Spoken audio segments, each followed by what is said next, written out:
ఓయ్, ఇంతసేపు లోపల ఏం చేస్తున్నావు? నేను అడిగింది చేస్తావా లేదా? చేస్తున్నా.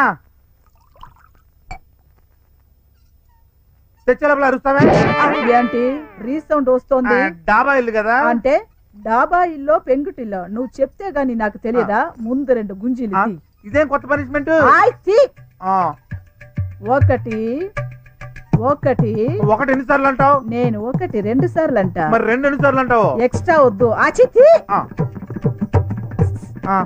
ఎదురు మాట్లాడితే ఏమవుద్ది? అమ్మో, నువ్వు ఏలేస్తావు. ఈలేస్తే ఏమవుద్ది? పాలు ఇరిగిపోతాయి. ఇది ఏంటిది? మజ్జిగ. నేను మజ్జిగ తెమ్మంటే నువ్వు మజ్జిగ తెస్తావా? ఇదేంటిది?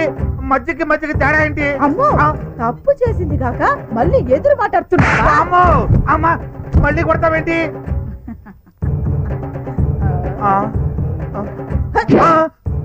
ఇక నుంచి నువ్వు మజ్జిగ అడిగితే పాలు ఇస్తాలే. వద్దు. నేను 1 అడిగితే నువ్వు ఇంకోటి ఇస్తావా? నేను ఏం మాట్లాడినా కొడుతున్నావు నువ్వు. నువ్వు మాట్లాడకపోతే కొట్టడం నాకు చేత కాదా? ఓరు నాయనో, ఈ చేతులు నా పెళ్ళానివి కావు, ఈ బూతులు నా పెళ్ళానికి రావు. ఏదో తేడా ఉంది. తేడా ఏమి లేదు, అన్ని బాగానే ఉన్నాయి. అక్క మొగుడా? అక్క మొగుడా? మళ్ళీ ఇదేం కొత్త కొత్త? కొత్త కొత్త ఏం కాదు, నేను నీ మరదల్ని. మరదలువా? అంటే మంగవా? యా. అదేంటిది? నువ్వు చిన్నప్పుడే పారిపోయావని చెప్పారు. తిరిగి వచ్చేసాను కదా. అదే కదా, నేను అప్పుడే అనుకున్నాను. నా పెళ్ళానికి ఇంత సీన్ ఎక్కడ ఉంది? దాని రాని చెప్తాను. అదిగా నీకు ఇంకా బాడీలో సాల్ట్ తగ్గలేదు. ఒకసారి వద్దులే, మీ అక్కను పువ్వులో పెట్టి చూసుకుంటాను. మరి కట్నం పైసా అక్కర్లేదు. ఊరెళ్ళి గంగను పంపించు. దిగులుగా ఉంది. మామూలుగా అయితే ఆ పని చేసేదాన్ని, కానీ ఇప్పుడు కదలలేని పరిస్థితి. ఒట్టి మనిషి కదా? అచ్చి బావా.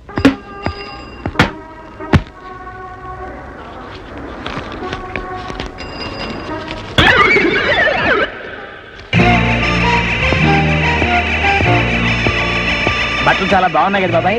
బాగున్నాయి బాబాయ్. మరి మనిషి అంతే కదా. పదరై.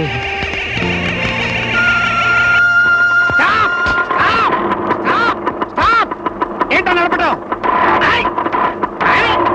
బ్రేక్ లేదు, సీట్ లేదు, పైగా సౌండ్ ఏంటి? ఇది స్కూటరా లేకపోతే ట్రాక్టరా? చాలా ఎవరుకోండి. సైలెన్సరు లేదా? కనీసం లైసెన్స్ అన్న ఉందా? లైసెన్స్ ఎందుకు లేదండి? ఇదిగో. అమ్మో, నా లైసెన్స్ ఏది? ఏదే? స్కూటర్ మింగేసిందా లేకపోతే మేమేమైనా నవిలి మింగేసాం అనుకున్నావా? 50 ఏం కర్మ, 52 తీస్తా. డ్యూటీలో ఉన్న పోలీసులు పేకాడమంటావా? 50 కాదు 100 లేకపోతే బండి ఇచ్చేయి. ఏదో బండి ఇచ్చే బాబాయ్, దరిద్రం పోద్ది. బాబాయ్ ఎవరో కొట్టారు. నేనేరా? పేకాట్లో ఇది నా మొదటి సంపాదన, సెంటిమెంట్. ఈ చైతన్య రథం మన దగ్గర ఉంటే ఎన్టీ రామారావు లేకపోతే ఎంటీ రామారావు వందేగా. ఇంకాసేపు మనం ఇక్కడే ఉంటే మన కూడా తింటాడు. పద. పాట పాడిన హేమ మై ఓన్ సిస్టర్.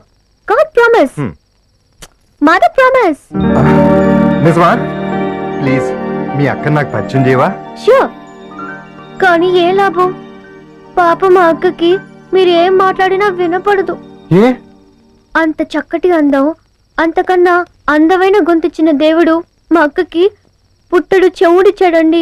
అయ్యో పాపం. 1 నిమిషం అక్కతో మాట్లాడి తను మీతో మాట్లాడతానంటే నేను మీకు సైగ చేస్తాను, వచ్చేయండి. అలాగే.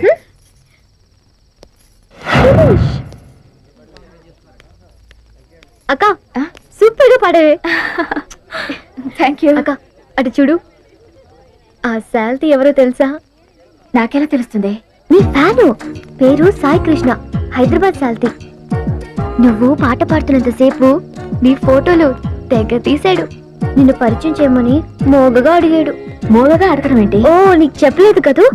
పాపం, అతను మోగవాడు. పాపం పాపం కదూ? పరిచయం చేయనా? సాయి కృష్ణ గారు.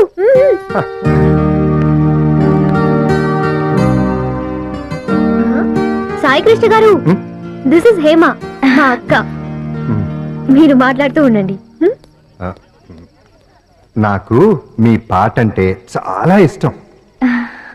ఎప్పుడు మీ పాటే వింటూ ఉంటాను. మిమ్మల్ని ఇలా కలుసుకోవటం నాకు చాలా సంతోషంగా ఉంది. చాలా థ్యాంక్స్ అండి. మీరు మాట్లాడలేకపోవడం నాకు చాలా బాధగా ఉంది.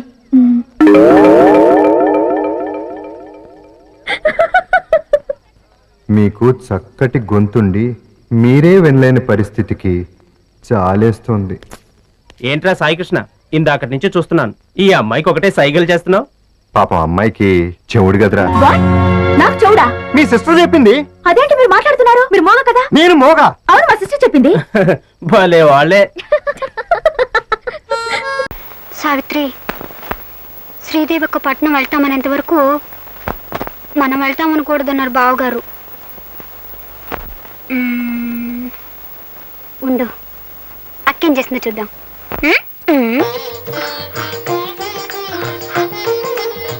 దేవి, ఏడుస్తున్నావెందుకు? మిమ్మల్ని కట్టుకున్నందుకు. చూడండి, మా ఇంట్లో నేను ఒక్కరోజు కూడా వంట చేసింది లేదు, కనీసం పొయ్యి కూడా వెలిగించలేదండి. నువ్వు మందుల షాప్ లో డబ్బు సంచి పోగొట్టుకున్నప్పుడే అనుకున్నాను నువ్వు చాలా సుకుమారివని. మీరు ఆ రౌడీని పట్టుకొని చెక్కేస్తుంటే నేను కూడా అనుకున్నాను ఏ హోటల్లోనో కుక్ అయి ఉంటారని. కుక్క అంటే? వంటవాడని. ఓహోహో, నన్ను తిడుతున్నావేమో అనుకున్నాను. మొగుడంటే నీకెంత ప్రేమే. ఏమిట్రా, ఏం జరిగింది?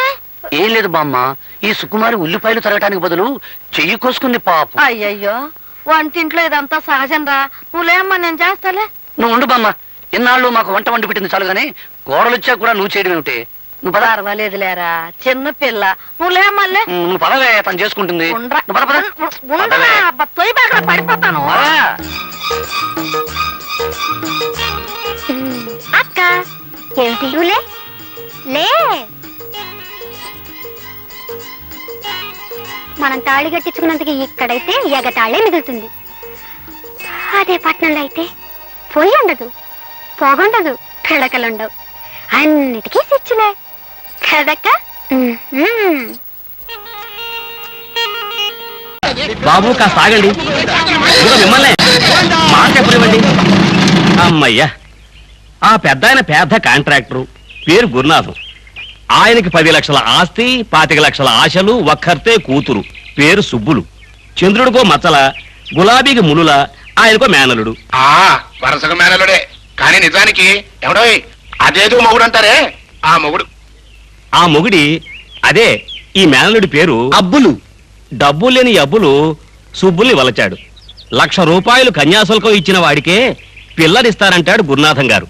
ఈయన రేపు హైదరాబాద్ చేరగానే 4 లక్షల రూపాయల కాంట్రాక్టుకు టెండర్ కట్టాలి. 4 కాదు బాబు, 5. అలా కానివ్వండి. టెండర్ పని కాగానే సాయంత్రం 5 గంటలకి హైదరాబాద్ లోనే సుబ్బులకి పెళ్లి చూపులు. గాడిద గుడ్డేం కాదు, అవేమి జరగవు సార్. నేను ప్రేమించిన అమ్మాయిని ఇంకొకరితో పెళ్లి చూపులకు మోసుకెళ్ళడానికి నేనేమన్నా నలమహారాజుని అనుకుంటున్నారా? నానా సారీ. గురునాథం గారు ఇంకో పెద్ద తప్పడడుగు వేశారు. రైలు మీద పోకుండా దాబుసరిగా ఉంటుందని సొంత రథంలో బయలుదేరాడు. డ్రైవర్ని పిలిస్తే బత్తా డబ్బులు ఇవ్వాలని ఈ అబ్బుల్ని తోలమన్నాడు. హైదరాబాద్ చేరేలోగా చారదంటుంటాను. బాబ్జీ, నిదానం, నెమ్మది, మాట మాకు.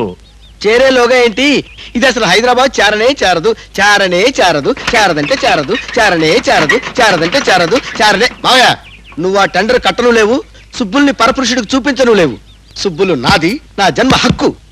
గాడిద, అడ్డగాడిదని చదువా, సంధ్య, ఆస్తా, పాస్తా, 1 లక్ష పిల్లనిస్తా. ఎంత? 1,00,000? అయినా కారెందుకు కాపేవరు నువ్వు? అవతల టైం అవుతుంది, పోనీ. ఈ రథం అడంగి చేరుతుందా? గురునాథం గారి టెండర్ని అబ్బులు సుబ్బులు మెళ్ళో తాళిని కడతారా? వెండి తెరపై చూడండి.